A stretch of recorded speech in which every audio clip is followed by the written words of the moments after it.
One more question. Gentleman's talking about a dream reminds me of a dream that I've been having, and I would love you to give me a little clarity and insight. It's a repetitive dream that comes up. Right, first of all, a dream that you have often means that you've got a steady vibration about something. It usually means that it's something that matters to you. And so a repetitive dream is worth paying attention to and finding the emotion or the feeling within for the first and greatest insight. I'm looking for that. Yes. In the dream, the feeling is I'm not getting there, or I can't get there. I'm late. I'm going to an appointment and I'm heading toward the appointment, but I never quite get there. All right. There's always something that So when you have a dream and there's a strong emotion in it, and you wake up and you can feel that emotion, now the biggest benefit that that dream will give you is begin noticing other times during your day, during your wake state, that you have that similar feeling. Okay. And it's always because you're focused upon some sort of time shortageness.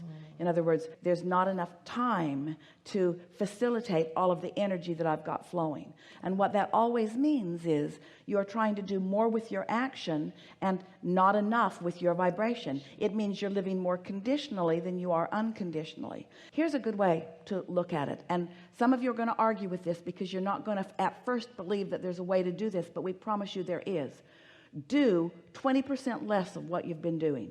Do 20% less action. For the next week, do 20% less, or 30 if you can fudge it. 20 or 30% or 40. Do 20 or 30 or 40%. Do half of what you've been doing.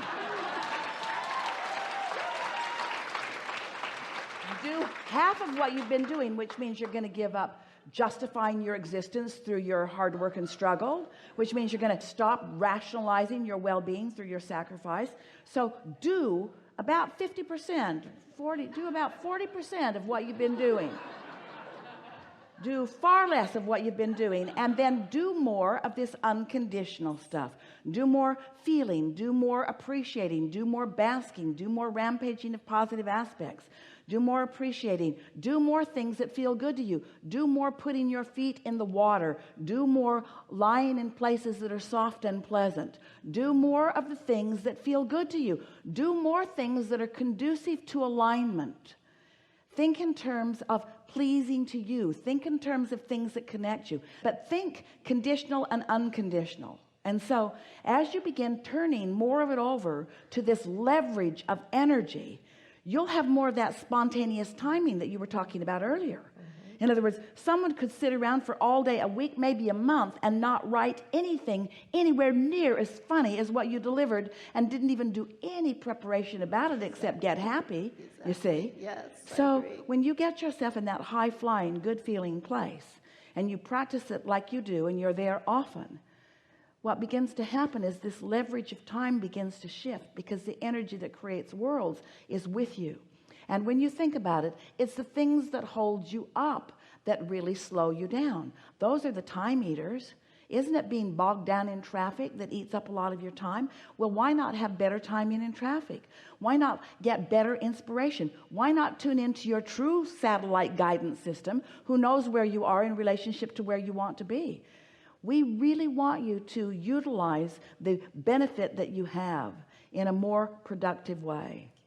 Time shortageness is about overaction and under feeling every time.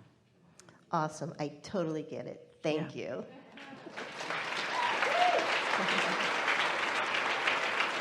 We think this is a really good time, hear these words, for a segment of refreshment.